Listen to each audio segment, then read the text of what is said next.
Guess where I am heading off to in 2023? Yes, Australia. My husband has always wanted to go to Australia, and we're going to be really lucky, and it'll be a real trip of a lifetime. So I will be packing a trusty sketchbook and hoping to do a few pictures while I'm away. Recently, I did a timed urban sketch for the very first time. I found it quite stressful because it was like, oh, I've got to get a wiggle on here.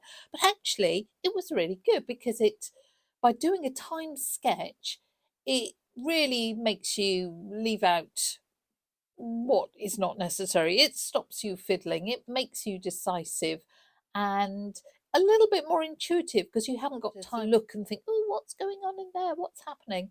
So I thought I would have another go at a time sketch and see how much I can do in 10, 15, or 20 minutes. The other reason I want to do a time sketch is that I worked out how to do a countdown on my video editing software. I was very proud of myself. So I have got this picture from Pixabay and I'll put it a link in the description. I have got my trusty little A5 sketchbook. It happens to be a moleskin sketchbook. Please use whatever you've got. If you're going to put watercolor onto your paper, you do need to make sure it's man enough to take a bit of a wash. This one, you can see there's a slight cockling on the paper, but it's generally okay. And I can work on the backs of all the pages. On some sketchbooks, if it cockles too much, you might have to leave pages in between, and just using half a sketchbook ends up feeling rather profligate. I'm going to work across the fold because I really like that as a format, and it's going to give me a rectangle to work on. I'm going to use a fine liner pen. I'll start off with a 0.2. That's a pretty good size for this size of paper.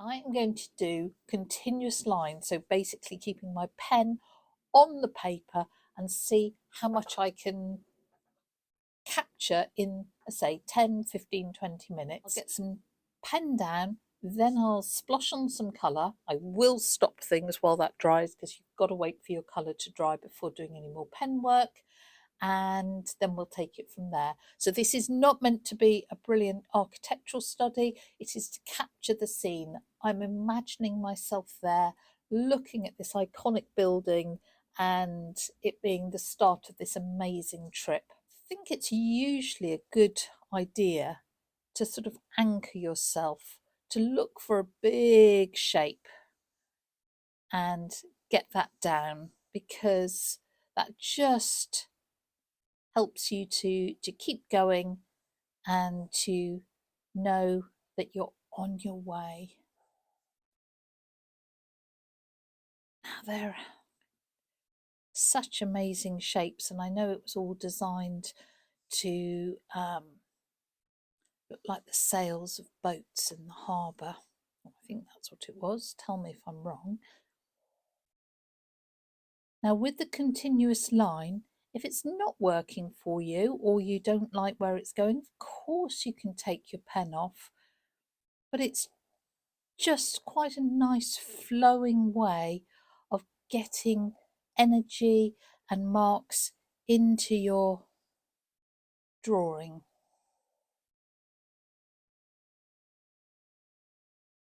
And I'm not doing any pencil under drawing, and the great thing is that actually line and wash is pretty forgiving. I haven't got time in this limited sort of time trial to measure, to faff about and think, oh, that's not the perfect angle.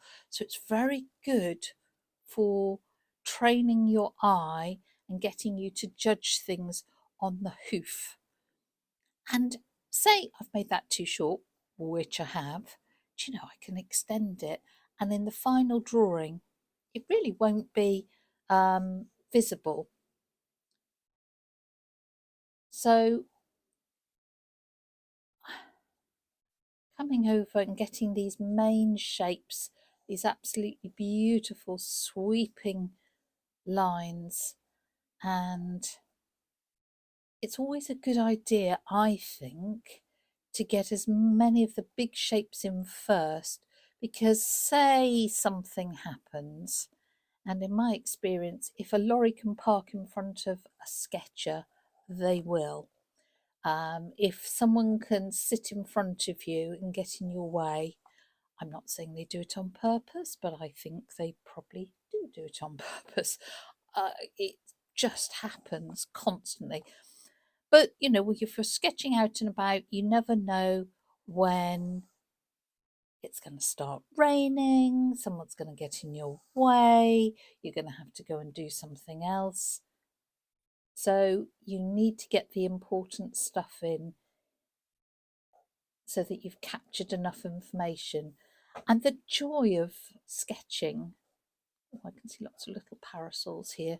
The joy of sketching like this is that no matter how good or bad your sketch is, it will elicit so many more memories than any beautiful photo that you take, any snap.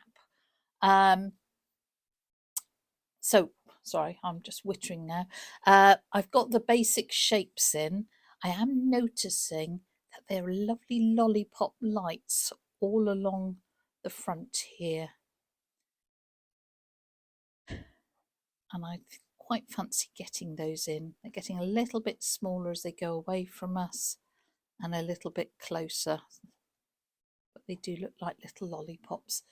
So I've got the gist of things in, and now I can come back and start putting some details. So the key side has got lines on like this, and if I get some of that in, oh, there's a no swimming or a no fishing sign, or maybe it's a no mooring your boat or whatever. That's quite fun to put. There's some sort of door here. There's some sort of triangle. Goodness knows what that is. It's an opening of some description. There are long, thin, maybe they're windows, ventilation. So start on the big and move to the small. So I'm looking here and I'm putting some lines in because I can see that. Some sort of triangle there. Again, we've got the lines inside. Seems get those in. You can see some of those in here. There's something inside there. And we'll get those lines in. We've got this.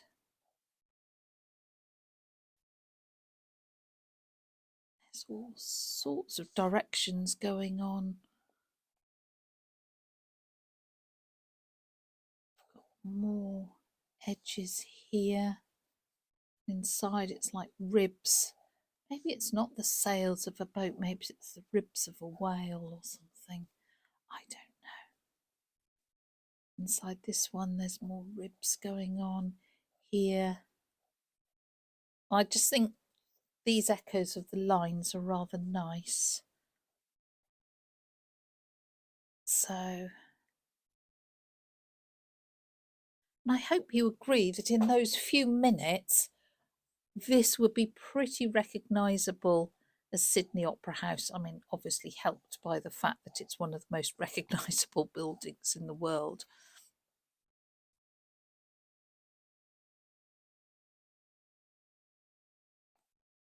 And we could stop here if we wanted to, or we can carry on with a bit more detail. But I think that's sort of 5 or 10 minutes now.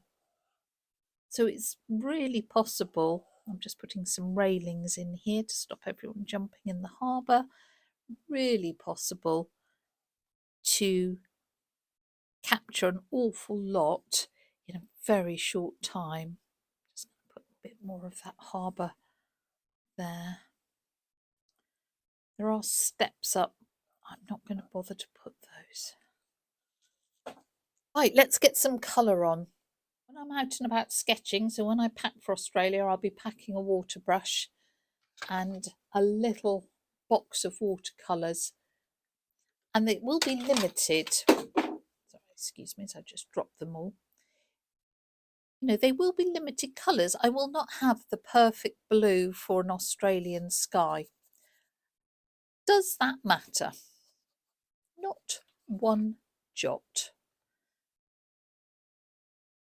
So the good thing about a limited palette, and when you're sketching on location, you have to be creative. You have to, you know, if you've only got 4 or 5 colours, that's what you've got and you need to use them. Rather like that colour. This moleskin is quite a yellowy paper, so it's quite fun. I'm going to bring some of this colour into the building and into the shadows, I think. Like that. Just, and the sun is coming from this direction, so I am going to do this. But I do want to keep my little lollipops glowing. I can do along here, but I do want to keep my little lights a bit clean, so I'll just do that. And we can use exactly the same colour for the harbour.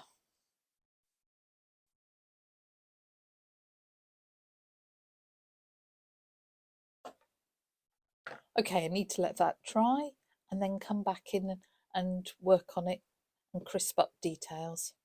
So I think we're around the 10-minute mark. Let's start again.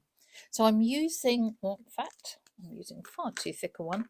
Right, I want to do some hatching, so I've got a 0.05 and I really want to darken down inside these sails.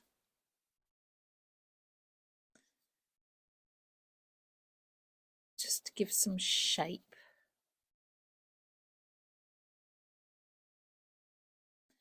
And you could do this with watercolour, of course. You could do it with a brush pen or something like that, a watercolour brush pen.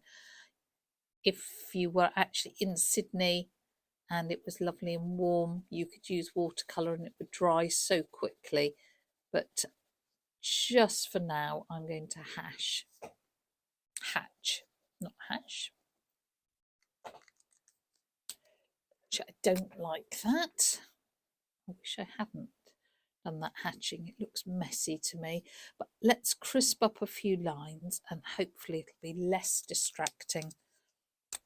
Or maybe if I do it elsewhere, like here, it'll be less distracting. I just think that maybe that pen is on its last legs.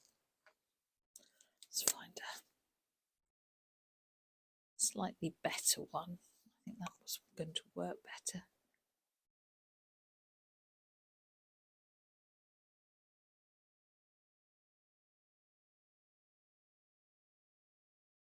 So I just want to get a slight impression of the complexity of this building. And if I just left it as an outline and contour there, I don't think I would.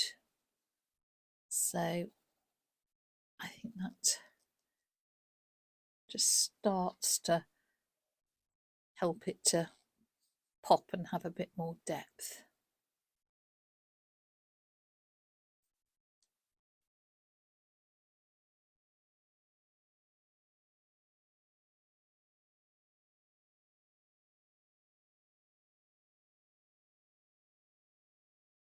It's worth varying the direction of your hatching as well.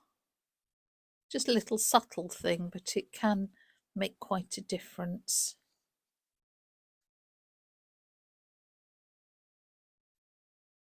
So you might find that a certain direction is easier for you than another.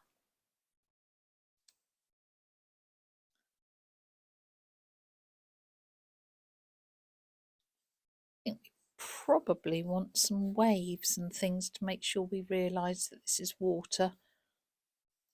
Let's have some ripples. You will have realised that I've decided to leave the boat out. Let's use a thicker pen and emphasise some of these verticals. In fact, having said that, let's darken that down there. Put some directional ones to show that that is a canopy sort of over here.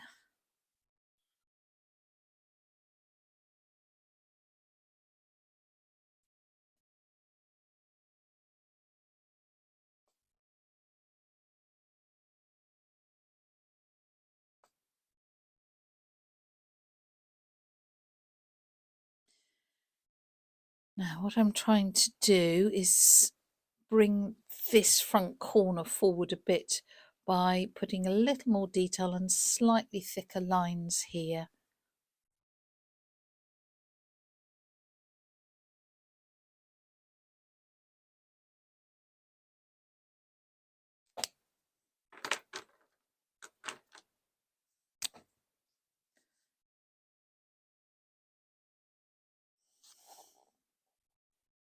Let's get a bit more direction on these. That's quite nice.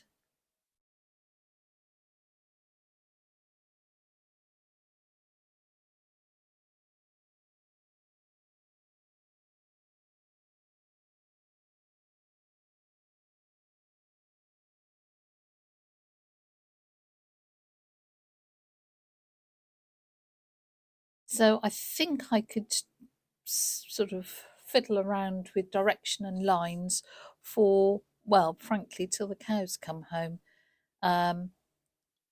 But will that really add a lot to my drawing or not? And at some point you just have to stop. And it would be very easy to add it in later if you get to that point and think, oh, I wish I'd done more. It's a lot harder to take things away.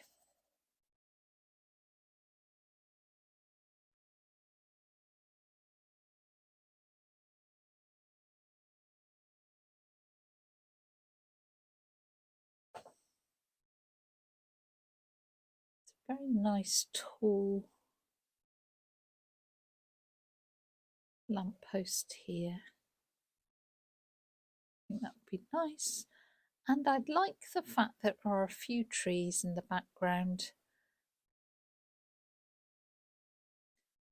Show that even if it's in the middle of the city, there is greenery and parkland for people. So we all need trees to help us breathe. So let's just pop those in there. Some sort of tree action. This seems a little empty to me. So I may just invent a few lines and put a bit of that panelling in.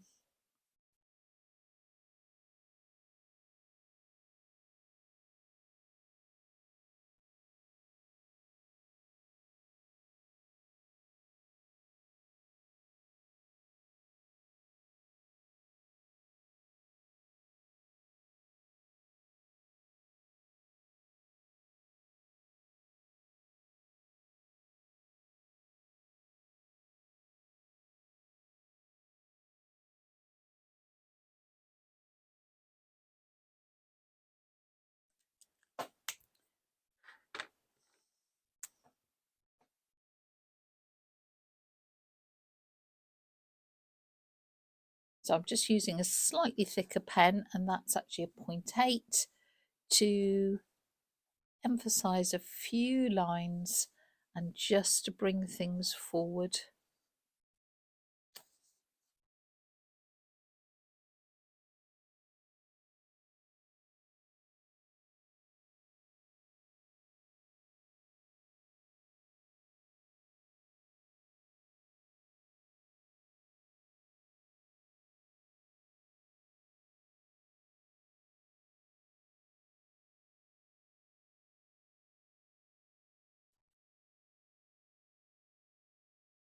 And I think we'll just call that done. Say I could fiddle around for ages, but if I'd sat in Sydney Harbour sketching that, do you know, I think that would stick in my mind forever. I'll let you know.